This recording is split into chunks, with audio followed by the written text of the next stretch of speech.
Assalamualaikum warahmatullahi wabarakatuh. Selamat siang semuanya.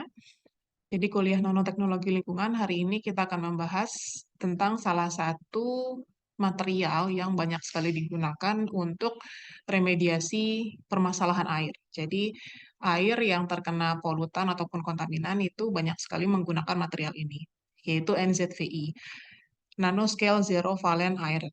Ini adalah jenis nanopartikel besi dengan valensi 0. Ya, jadi di sini kita akan membahas mulai dari sintesisnya sampai ke pengaplikasian material ini. Ini adalah outline yang akan kita pelajari hari ini ya, mulai dari sintesis. Sintesisnya bisa menggunakan milling, kemudian karbothermal, ultrasound, electrochemical, dan green synthesis. Kemudian bagaimana cara memodifikasi NZVI ini supaya efisiensinya bisa meningkat, yaitu dengan cara didoping dengan logam lain, kemudian dengan coating permukaan, emulsifikasi, dan deposisi untuk support dan enkapsulasi. Kemudian kita juga akan membahas bagaimana efeknya terhadap mikroorganisme ataupun organisme yang berskala makro. Ya, jadi ada aquatic dan soil organism, kemudian ke tanaman ataupun ke sel hewan. Kemudian di sini akan kita bahas bagaimana caranya ataupun jenis kontaminan apa saja yang biasa digunakan untuk meremediasi groundwater ya, air tanah ataupun air limbah. Di antaranya kontaminannya ada COC, chlorinated organic compound, kemudian NaC, nitroaromatic compound, arsenik, logam berat, nitrat, dye atau pewarna, dan gugus fenol. Jadi kita mulai tentang konsep NZVI. Ya, ZVI atau Zero Valent Iron ini adalah salah satu logam bermuatan nol yang paling umum digunakan dalam remediasi lingkungan. ZVI biasanya diaplikasikan sebagai reduktan. Dia adalah reduktor dan mampu mentransforming. Dia mampu mengubah ataupun sequester dari berbagai jenis kontaminan yang ditemukan di air tanah ataupun di tanah itu sendiri, atau di air limbah. ZVI ini memiliki potensial reduksi yang negatif, sehingga memiliki tendensi untuk mendonasikan elektron. Jadi dia sebagai elektron donor yang berperan sebagai reduktor dan kemudian bisa dioksidasi. Itu ya. Jadi ini reaksinya jadi dari Fe0 itu dia akan menghasilkan elektron dan dia sendiri akan berubah spesiasinya menjadi Fe2+. Jadi kalau kita lihat di sini adalah satu nanopartikel NZVI. Biasanya core-nya itu berupa Fe0 ya, kemudian bagian luarnya selimut dari bolanya itu adalah jenis iron oxide ataupun iron hydroxide gitu. Kemudian dari satu nanopartikel ini ukurannya bisa bermacam-macam. Yang jelas biasanya di bawah 100 nanometer. Kemudian ZVI ini juga bisa bereaksi dengan air ketika di dalamnya terdapat oksigen terlarut. Jadi Fe0 ketika ada oksigen dan di dalam air, maka dia akan menghasilkan ferros ya, Fe2+ dan ion hidroksida. Kemudian, jika di dalam airnya itu tanpa adanya DO atau oksigen terlarut, maka reaksi juga masih tetap bisa berlangsung, walaupun lajunya itu sangat lambat sekali. Jadi di sini Fe0 di dalam air itu akan menghasilkan ferros Fe2+, kemudian hidrogen dan hidroksida. Di sini kita lihat jumlah mol hidroksidnya lebih sedikit jika dibandingkan dengan air yang mengandung dissolved oxygen. Ya. Kemudian selain oksigen dan air, oksidan lain termasuk juga di dalamnya berbagai jenis kontaminan itu bisa berperan dalam reaksi redoks dengan ZVI. Reaksi ini menghasilkan suatu proses transformasi ataupun degradasi atau proses imobilisasi dari kontaminan targetnya. Oksidasi dari ZVI juga memungkinkan untuk terbentuknya berbagai jenis spesies iron oxide di permukaan material tersebut yang berpotensi untuk menyerap kontaminan targetnya. Oke, sekarang kita masuk ke metode sintesis dari NZVI. Yang pertama ada precision milling method. Jadi dalam proses milling atau penghalusan ya, pengerusan, ini konsepnya sama dengan ball mill ya alatnya. Di mana di sini ada rotary chamber, ada suatu tabung ya yang berisi steel beads. Dia seperti kelereng-kelereng terbuat dari baja. Keuntungannya dengan menggunakan metode ini yaitu mengeliminasi dari reagen-reagen yang toksik, kemudian untuk processing time-nya pendek dan juga konsumsi energinya cenderung rendah. Kemudian metode yang kedua ada reduksi secara karbotermal. Jadi kalau nanopartikel iron oxide ataupun hidros Fe2+ itu biasanya digunakan dalam bentuk garam ya. Kemudian direduksi menjadi NZVI pada temperatur tertentu dengan menggunakan energi panas dan juga gas tertentu sebagai reducing agent-nya. Jadi reducing agent-nya yang digunakan itu berupa gas. Gasnya diantaranya seperti hidrogen, CO2, ataupun CO. Ya, kemudian dia diproduksi dengan cara thermal decomposition dari carbon base material. Bisa dari carbon black, kemudian bisa dari biochar ataupun nanopartikel karbon. Fe0-nya ini dibentuk sebagai hasil dari reaksi endotermik di temperatur yang tinggi, biasanya di suhu 500 derajat Celcius, di mana biasanya hanya produk berupa gas yang dihasilkan. Jadi ini adalah contoh reaksi persamaan yang terlibat dalam carbothermal reaction. Jadi sesuai namanya dia karbothermal, berarti menggunakan material karbon dan pada suhu yang tinggi. Ya. Kemudian reaksi ini termasuk ke dalam metode yang inexpensive, dia tidak mahal karena biomaterialnya bisa didapatkan dengan mudah dan murah. Kemudian material ini juga bisa digunakan sebagai hasil recycle dari industri bahan bakar. Kemudian metode selanjutnya ada ultrasound assisted method, jadi metode yang menggunakan ultrasonik. Di sini pengaplikasian gelombang ultrasonik dan reducing agent ini biasanya digunakan juga untuk mensintesis NZVI. Berarti ada gabungan atau kombinasi antara metode fisika dan kimia. Bahwa sebuah penelitian dilakukan dengan menggunakan ultrasonik, tergantung dari frekuensinya, maka bisa menghasilkan NZVI dengan morfologi yang berbeda, bisa spherical sampai ke plate ya, tipe lempengan ataupun tipe needle. Kemudian strukturnya juga terbentuk sebagai hasil dari pertumbuhan Fe2+ yang diinhibisi. Berarti dia adanya penghambatan pertumbuhan kristal Fe2+ ketika di dalamnya diaplikasikan gelombang akustik. Ya. Jadi aplikasi dari ultrasonik ini memungkinkan produksi NZVI pada partikel yang lebih kecil.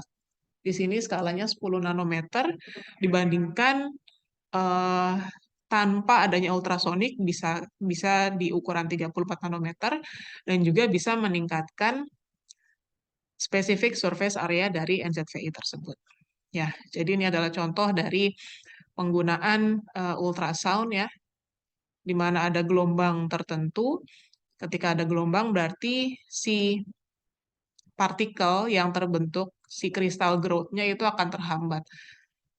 Ketika terhambat berarti ukurannya bisa jauh lebih kecil. Artinya pertumbuhannya itu akan dikendalikan oleh gelombang ultrasonik tersebut.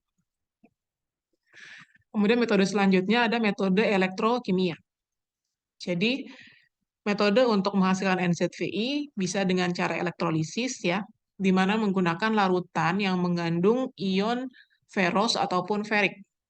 Di sini dari jenis garamnya ya, bisa FeSO4 ataupun FeCl3 misalnya. Kemudian di sini ada juga elektroda ya, seperti jembatan garam di proses elektrokimia. Elektrodanya ada anoda dan ada katoda, kemudian dialirkan suatu arus listrik. Metode ini memang cukup simpel dan juga cepat jika dibandingkan dengan proses reduksi kimia. Kemudian atom dari besi yang dihasilkan itu dia akan terdeposisi di bagian katodanya. Di sini ya, Fe0. Tetapi dia memiliki tendensi, kecenderungan untuk beragregasi sehingga membentuk suatu klaster yang lebih besar. Nah, untuk eh, menangani sebuah fenomena ini, maka biasanya ditambahkan suatu surfaktan yang kationik. Dia berfungsi sebagai stabilizing agent dan juga dengan penambahan metode kimia, dengan penggunaan metode fisika, yaitu ultrasonic wave. Jadi dengan gelombang ultrasonik, sehingga dia mampu menggantikan sumber energi yang dibutuhkan untuk removal dari nanopartikel besi dari katodanya, dari sini. Ya, jadi di reaksi yang terjadi di katoda itu dari garam besinya bisa Fe2 ataupun Fe3, itu kemudian ada elektron donor, kemudian ada stabilizernya di sini dengan menggunakan surfaktan sehingga menghasilkan NZVI. ZVI yang diproduksi dengan penggunaan ultrasonikasi ini bisa berukuran 1 sampai 20 nanometer dan memiliki luas permukaan yang spesifik sekitar 25 meter persegi per gram dari NZVI. Kemudian metode lain ada metode green synthesis ya, biosintesis. Nah, kita sudah sangat familiar ya dengan metode green synthesis ini. Kita menggunakan ekstrak tanaman ya. Tanamannya bisa tanaman lokal ataupun tanaman yang mengandung senyawa kimia tertentu yang berfungsi sebagai reduktor, kemudian stabilizer, ataupun sebagai capping agent. Nah, di sini bisa digunakan juga limbah agrikultur, misalnya limbah buah ataupun sayur ya, di mana di situ komponen kimianya masih berfungsi secara aktif. Namun di sini green synthesis yang telah dilakukan di beberapa penelitian memiliki beberapa drawback ya. Dia memiliki kerugian atau kekurangan, yaitu eh, knowledge-nya, pengetahuan tentang reaktivitas ataupun sifat fisikokimia atau aglomerasi dari NZVI-nya itu masih terbatas. Kemudian tergantung dari jenis ekstrak tanamannya itu apa. Ekstrak tanaman tertentu akan menghasilkan ukuran dan surface area tertentu juga, jadi nggak seragam. Di sini misalnya seperti menggunakan ekstrak teh itu diameter yang dihasilkan 40 sampai 50. Kemudian kalau pakai eucalyptus leaf ukurannya 20 sampai 80. Nah, jadi bergantung dari ekstrak tanaman apa yang dipakai itu akan menentukan diameter atau ukuran yang berbeda. Kemudian ada kemungkinan lain yaitu reduksi yang tidak sempurna dari ion besi menjadi NZVI. Ataupun dia akan menghasilkan bentuk besi dalam spesies lain. Misalnya iron oxide dia FeO atau iron hydroxide FeOH. Atau bahkan campuran keduanya. Jadi FeOOH begitu ya. Oke, sekarang kita masuk ke modifikasi dari NZVI. Di sini adalah berbagai macam modifying agent ya, agen-agen untuk memodifikasi permukaan ataupun luas dari NZVI ya.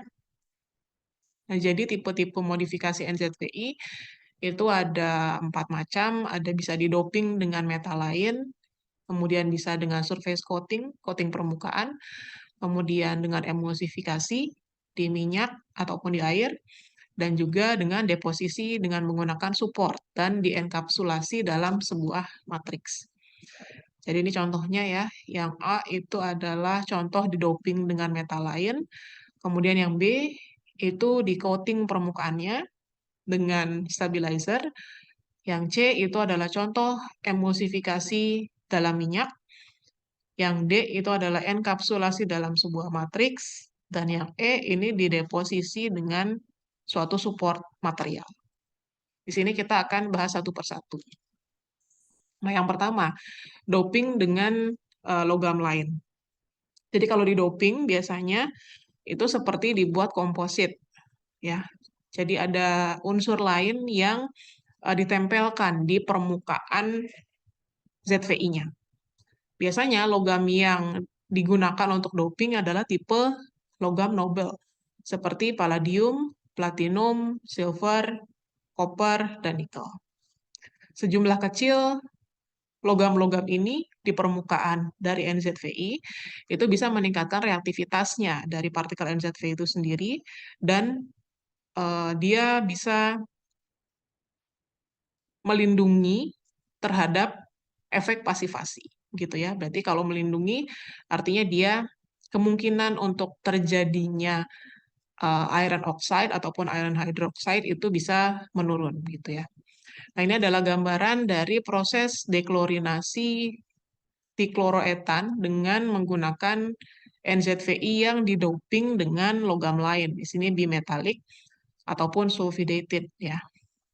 Jadi di sini eh, didoping dengan logam lain seperti Pd ataupun Ni yang warna biru ini, dia seperti partikel kecil-kecil saja, tapi tersebar secara menyeluruh di permukaannya.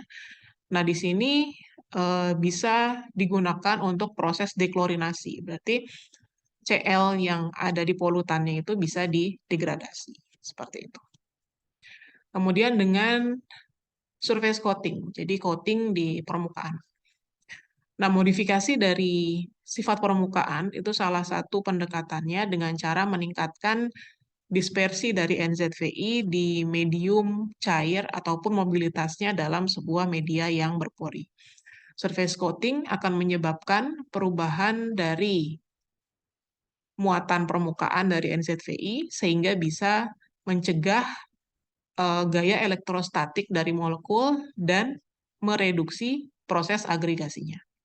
Nah, oleh karena itu, digunakanlah berbagai jenis material lain, misalnya dengan pengaplikasian polimer alam ataupun polimer yang termodifikasi, kemudian bisa menggunakan surface active agent yang anionik, ataupun dengan organic coating yang lain. Nah, contoh coating yang banyak digunakan itu adalah jenis biopolimer. Kenapa? Karena dia secara availability-nya itu tinggi, kemudian secara cost-nya itu rendah, dan dia lebih ramah lingkungan. Contoh yang digunakan misalnya seperti starch ya, pati, kemudian CMC, karboksimetil selulose, ataupun guar gum. Nah, ini contohnya, jadi dengan di-coating di permukaannya, dia akan meningkatkan dispersi di suatu medium cair. Nah, kemudian untuk menilai bagaimana long-term fate dari NZVI dan juga risiko yang mungkin ditimbulkan dari NZVI di penggunaannya di remediasi air, maka kita harus tahu, kita harus memahami bagaimana transformasi kimianya selama proses aging dari NZVI itu sendiri.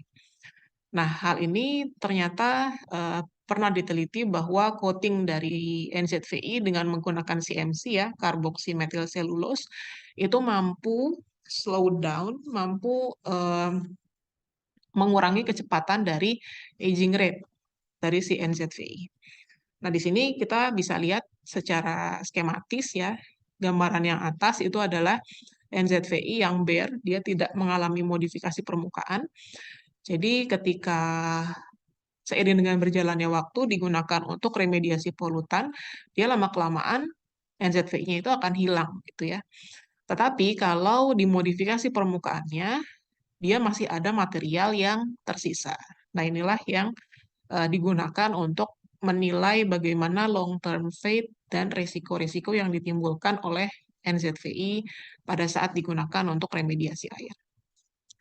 Kemudian metode selanjutnya untuk modifikasi adalah dengan membuat emulsion, ya.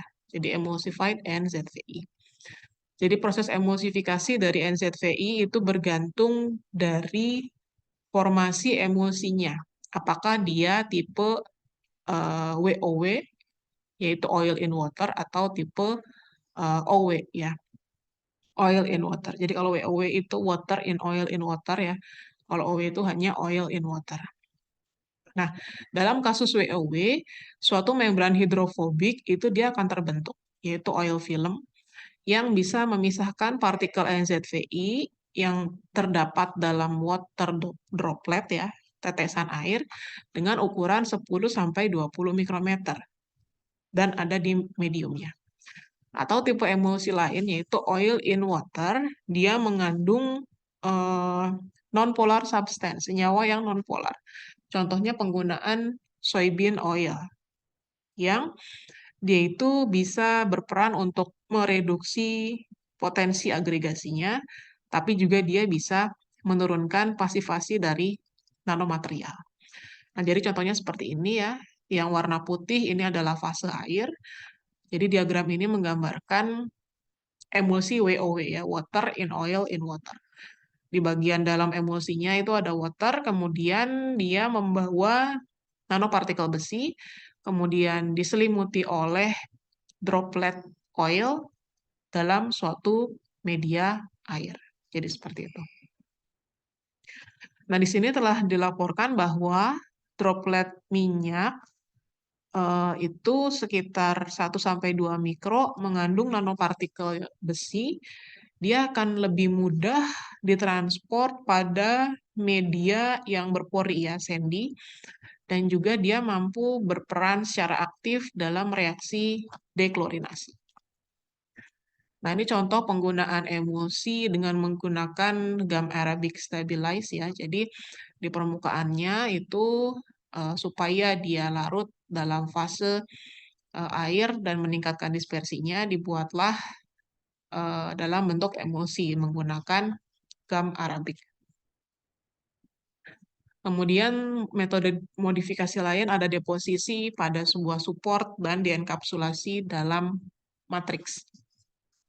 Salah satu masalah yang dihasilkan dalam penggunaan NZVI itu terkait dengan ukurannya yang kecil dan dia itu sulit untuk dipisahkan ketika berada dalam sebuah matriks, gitu ya. Nah, ini bisa ditanggulangi dengan cara penggunaan berbagai jenis material yang bisa digunakan sebagai support, misalnya seperti silika, kemudian activated carbon, zeolite, polimer membran, di mana dia selain bisa mengimobilisasi NZVI, ini juga bisa berpengaruh terhadap sifat fisikokimianya. Kemudian imobilisasi NZVI dari carrier yang di atas ini bisa dicapai melalui proses fixing NZVI pada permukaannya atau trapping di dalam pori-porinya. Nah, kemudian material apa saja yang biasa digunakan untuk support dan enkapsulasi yang telah terbukti sebagai good carrier ya, pembawa yang baik. Itu contohnya seperti bentonite, kaolinite, atau fulgite ataupun tipe-tipe karbon. Jadi ini adalah gambaran deposisi dalam suatu support ya, di mana bentonite dia memiliki pori dan partikel NZVI-nya itu bisa diselipkan ke pori-porinya tersebut gitu. Sehingga nanti pada saat pemurnian NZVI dari airnya itu bisa jauh lebih mudah untuk didapatkan. Jadi seperti ini. Oke, kemudian ada tipe NZVI based in permeable reactive barrier. Jadi permeable reactive barrier ini semacam barrier ya, penghalang yang reaktif. Dia akan bereaksi dengan jenis kontaminan tertentu yang ada di air yang melaluinya. Nah, ini sudah banyak sekali digunakan untuk treatment dari air tanah yang terkontaminasi ya, dan bisa digunakan secara in situ. Berarti artinya ini sudah pernah digunakan dalam skala yang besar. Kemudian ZVI dalam PRB ini dia viable, kemudian cost efektif untuk in situ remediation dari air tanah. Kemudian bisa juga dia untuk meremediasi kontaminan yang ada di air, misalnya seperti chlorinated organic compound, nitrat, arsenik, ataupun logam berat. Nah, sejak tahun 95 ini banyak sekali tipe ZVI PRB yang sudah dimodifikasi atau dibuat ya sekitar 200, dan untuk standar pembuatannya dan standar remediasi teknologinya itu sudah dipatenkan dan sudah ada di US EPA. Jadi ini adalah gambaran ya, gambaran bagaimana PRB itu bisa digunakan untuk meremediasi groundwater. Jadi misalnya di sini di air tanah itu dia mengandung berbagai macam kontaminan. Kemudian yang bagian sini ini adalah permeable reactive barrier-nya. Permeable reactive barrier itu isinya macam-macam ya, berbagai macam jenis material. Biasanya yang berfungsi untuk mentransform, mengubah ataupun mengkonversi spesiasi ion apa yang ada di groundwater ini. Jadi dia sifatnya seperti saringan gitu ya. Nah, setelah air yang terkontaminasinya ini melalui si PRB ini, maka akan didapat air yang lebih bersih seperti itu. Nah, ini adalah gambaran bagaimana PRB itu digunakan di skala lapangan. Jadi dia sistemnya seperti cartridge ya. Di sini kita membuat dulu untuk infrastrukturnya, berarti digali dan lain sebagainya. Kemudian dari penggalian tersebut kita insertkan si PRB-nya. Jadi dia semacam gate ya, semacam pintu. Pintu yang bisa dilalui sama si airnya. Jadi tipenya ada yang tipe lurus seperti ini atau ada yang tipe seperti gate, funnel and gate. Kalau tipe lurus, nah dia si kontaminan ataupun airnya tentu bisa melalui semua permukaan dari PRB-nya. Kemudian treated groundwater-nya tentu di sini akan lebih bersih dibandingkan dengan yang sebelumnya. Nah, beda sama yang tipe ini, ada juga tipe yang funnel and gate. Berarti dia seperti corong. Dia seperti ada penahannya dulu supaya si groundwater flow-nya itu dia hanya terpusat ke bagian tengahnya. Nah, bagian tengahnya inilah yang mengandung zat-zat aktif dalam meremediasi polutan ataupun kontaminan. Kalau di sini ini semua gate-nya itu berisi eh, material campuran untuk menyaring gitu ya. Tapi kalau di sini ini hanya bagian tengahnya saja. Nah, di sini mungkin secara cost bisa lebih efektif ya karena terpusat gitu, nggak kemana-mana. Jadi sifatnya, jadi konfigurasi PRB yang ada di skala lapangan itu seperti ini. Nah, lalu bagaimana kalau sudah jenuh? Ya berarti nanti si gate-nya ini bisa diambil bagian matriksnya saja gitu ya. Karena untuk gate-nya sepertinya sudah fix gitu. Nah, jadi sistemnya seperti bongkar pasang cartridge yang ada di printer gitu ya. Jadi ketika ini ya sudah jenuh, kita bisa menggantinya lagi dengan material yang baru. Oke, selanjutnya kita akan bahas bagaimana impact ke organisme hidup. Yang pertama ke mikroorganisme, ya. Kalau di kuliah-kuliah sebelumnya, kalian sudah tahu bahwa nanopartikel logam itu memiliki efek yang toksik untuk mikroorganisme. Dia akan mengganggu keseimbangan dari sel, gitu ya. Kemudian dia akan mengakibatkan perubahan secara struktur dari membran sel dan dinding sel. Akibatnya dia akan menghambat mobilitasnya dan juga nutrien intake-nya juga akan terhambat. Sehingga kalau semuanya terhambat, berarti akan menyebabkan kematian dari sel. Selain itu juga dia menghasilkan reaktif oksigen spesies ya, sehingga bagian dalamnya dari sel, bagian sitoplasmanya dan kinerja dari organel selnya juga tentu akan terganggu. Nah, jadi seperti ini ya, IONP, iron oxide nanoparticle, misalnya dia bisa berinteraksi secara gaya elektrostatik ya, karena logam itu bermuatan positif dan membran sel itu bermuatan negatif sehingga dia bisa berikatan di membran selnya ataupun bisa berdifusi ataupun bisa melalui endositosis ya proses transport.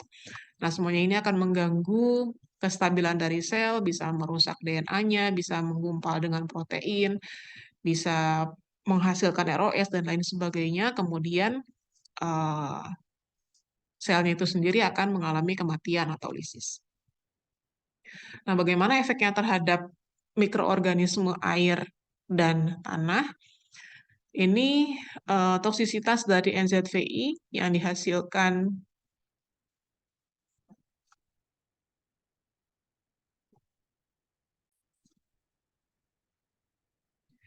Nah, jadi ini contohnya misalnya adanya Fe2+, Fe3+, ataupun ROS yang dihasilkan oleh NZVI itu bisa berpengaruh secara signifikan terhadap organisme air ataupun tanah. Nah, sebagai contoh, efek negatifnya itu terhadap reproduksi dan mortality dari organisme tanah, si Volsomia candida ini.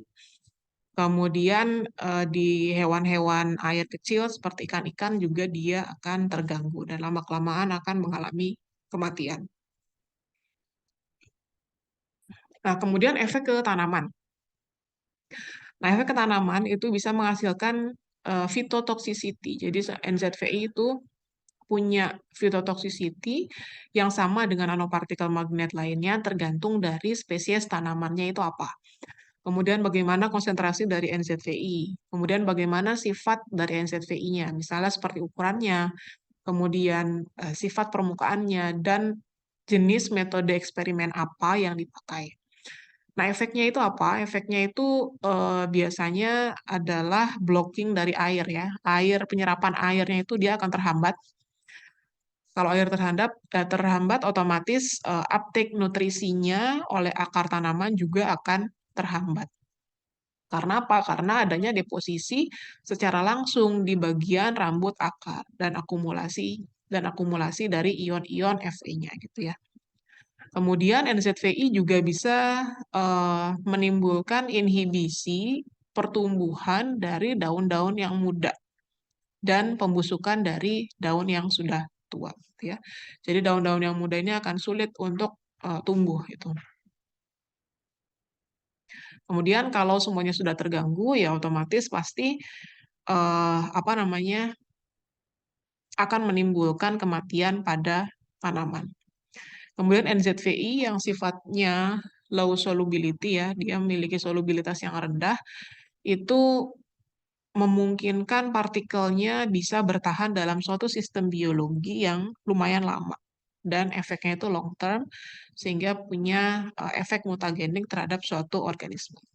Tapi ingat, karena Fe juga termasuk salah satu nutrisi yang dibutuhkan oleh tanaman, ketika konsentrasinya berada dalam jumlah yang pas dan optimal, maka dia sifatnya akan seperti fertilizer, seperti pupuk, ya. Tapi ketika konsentrasinya itu sangat tinggi, maka dia akan menimbulkan efek yang toksik, bahkan kematian dari tanaman. Kemudian bagaimana efek dari NZVI terhadap sel mamalia ataupun sel hewan? Nah, sebetulnya beberapa literatur ini informasinya masih cukup terbatas ya tentang efek ke sel mamalia. Tapi di sini yang sudah ada contohnya, bronchial epithelium cell ini mati ketika ada NZVI yang terlarut dalam suatu larutan selin fisiologis. Kemudian dissolve Fe2+ juga dia punya efek yang negatif terhadap pertumbuhan sel gitu ya, dan bahkan juga ada yang menghasilkan efek neurotoksik. Oke, selanjutnya kita masuk ke tipe-tipe kontaminan apa saja yang bisa di-remove oleh NZVI ya untuk groundwater, air tanah, dan air limbah. Yang pertama adalah tipe COC, Chlorinated Organic Compound. Nah, ZVI ini biasanya digunakan sebagai agen yang potensial dan efektif karena dia berfungsi sebagai elektron donor dari permukaan besinya ke hidrokarbon untuk proses dehalogenasi dari COC. Nah, bagaimana caranya NZVI itu bisa lebih efektif dibandingkan dengan FENP yang biasa? Jadi yang pertama kita harus menjaga stabilitas dan reaktivitas dari NZVI. Nah, bagaimana cara membuat stabilitasnya lebih baik? Maka kita harus mengoptimalkan kondisi sintesisnya atau dengan cara modifikasi permukaan. Sehingga kita bisa meningkatkan dispersi dari NZVI dan meningkatkan reaktivitasnya. Kemudian stabilisasinya ini dicapai dengan cara proses steric ataupun electrostatic repulsion antar partikel untuk mencegah agregasi dari NZVI. Nah, di saat yang bersamaan, efisiensi degradasi dari COC dengan cara surface modification NZVI juga bisa secara signifikan meningkat jika dibandingkan dengan tipe FENP yang biasa. Nah, ini adalah contoh-contoh komponen dari COC ya yang mengandung klor. Tuh, misalnya ini ada DDT itu yang biasa digunakan untuk fertilizer ataupun pestisida gitu ya, dan polychlorinated biphenyl. Nah, ini contoh-contoh senyawa polutan mengandung klor yang mengkontaminasi air tanah gitu ya. Nah, ini mekanisme dari deklorinasi dengan menggunakan NZVI yang sudah didoping dengan logam lain. Misalnya apa tadi seperti yang sudah dijelaskan ada PD ataupun Ni ya. Jadi prosesnya adalah proses catalytic reduction karena palladium itu dia berfungsi sebagai katalis juga. Ketika dia didoping di permukaan Fe, maka proses reduksi klor ini akan menjadi lebih cepat gitu. Kemudian ada juga direct reduction. Senyawa kedua ada NaC, nitro aromatic compound. Berarti kalau nitro aromatic dia ada senyawa benzinnya dan dia mengandung nitro ya, NO2. NaC ini termasuk ke dalam senyawa yang toksik dan karsinogen, walaupun dia dalam konsentrasi yang sangat rendah. Nah, nitro group ini bisa menghambat proses biodegradasi NaC. Oleh karena itu, pendekatan degradasi secara biologis itu menjadi tidak efektif. Makanya digunakanlah material lain berupa NZVI. Jadi reduksi dari nitro group ini bisa menghasilkan aromatic amine compound yang merupakan hasil transformasi dari si NaC. Ini adalah contoh-contoh senyawa yang mengandung NaC. Kemudian ada arsenik. Jadi arsenik di air, limbah, ataupun di groundwater itu biasanya berupa spesies arsenite ya, AS3 ataupun arsenate, AS5. Nah, yang paling toksik adalah senyawa yang AS3. Jadi selain toksik, dia juga senyawa kimia yang karsinogenik, sehingga dia termasuk kategori first priority pollutant, polutan prioritas utama yang diklasifikasikan oleh WHO. Kemudian untuk kadar maksimum untuk di air minum itu harus kurang dari 10 mikrogram per liter. Dan ini sudah diregulasi oleh US EPA. Bagaimana mekanisme removal arsenik oleh NZVI? Bisa dengan adsorpsi ya, berarti penyerapan di permukaan. Kalau penyerapan di permukaan berarti dia hanya menyerap, tidak dikonversi apa-apa molekulnya. Muatannya. Kemudian bisa juga dengan reduksi. Jadi kalau ada AS5 direduksi menjadi AS3 gitu ya, ataupun dioksidasi kembali menjadi AS5, ataupun bisa dengan surface precipitation, jadi presipitasi di permukaan, ya, presipitasi permukaan, atau kopresipitasi dengan berbagai jenis produk korosi besi, bisa Fe2 ataupun Fe3, oxide ataupun hidroksida. Jadi kalau kopresipitasi itu berarti ada unsur lain yang ikut mengendap di permukaan NZVI. Kalau di sini prosesnya adalah arsenik ya, arsenik 5 menjadi arsenik 3, itu atau arsenik 3-nya juga yang diadsorpsi, dioksidasi menjadi arsenik 5, kemudian dia akan menghasilkan endapan di permukaannya, ini ya, endapan di permukaannya, di lapisan selimutnya, atau dia dengan kopresipitasi. Berarti dia akan bergabung dengan unsur lain, di sini contohnya adalah Fe. Jadinya FeAS hidroksida. Seperti itu. Nah, ini adalah contoh ya, contoh prosesnya. Kemudian ada faktor-faktor yang berpengaruh terhadap removal rate dari arsenik oleh NZVI. Di antaranya ada pH. Nah, pH ini akan berpengaruh terhadap spesiasi arseniknya. Kemudian ada dissolved oksigen. Ini meliputi berbagai jenis metastable ferrous ataupun ferric intermediate species. Dan juga keberadaan dari humic acid. Nah, keberadaan humic acid ini dia bisa menghambat removal dari arsenik karena bisa menghasilkan suatu kompleks yang namanya Fe humat. Gitu. Oke, selanjutnya heavy metals, logam berat. Logam berat ini tidak sama seperti kontaminan organik ya. Logam berat ini dia tidak bisa biodegradable dan juga dia memiliki kecenderungan untuk diakumulasikan pada organisme hidup. Jadi heavy metal, logam berat ini juga termasuk ke dalam toksik ataupun karsinogenik komponen. Contohnya misalnya seperti kromium, nikel, timbal, Cu, dan Zn. Nah, logam-logam berat ini berhasil di-remove oleh NZVI. Prosesnya itu meliputi adsorpsi secara spontaneous ya, berarti adsorpsi secara langsung, penyerapan. Kemudian pada waktu yang bersamaan NZVI-nya ini ya berfungsi sebagai elektron donor ya, sehingga elektronnya itu akan keluar. Nah, terjadilah proses reduksi. Di sini contohnya misalnya reduksi kromium 3 ya. Kromium 3 akan direduksi, kemudian dipresipitasi menjadi kromium hydroxide. Atau bisa juga dengan kopresipitasi, berarti dia akan berikatan dengan unsur lain. Di sini berikatan dengan Fe menjadi Cr Fe oksida seperti itu. Ini adalah mekanisme removal kontaminan oleh NZVI. Kemudian senyawa lainnya yaitu senyawa nitrat. Nah, seperti yang kita tahu, nitrat ini banyak sekali sumbernya ya, bisa dari fertilizer, pupuk, bisa dari pestisida, ataupun dari peternakan, kemudian produk dari petroleum, ataupun kontaminasi berbagai macam limbah dari air dari alam ya, misalnya kayak storm, ataupun urban runoff, air larian dari perkotaan. Nitrat ini bisa direduksi menjadi NH3, kemudian nitrogen, dan NH4.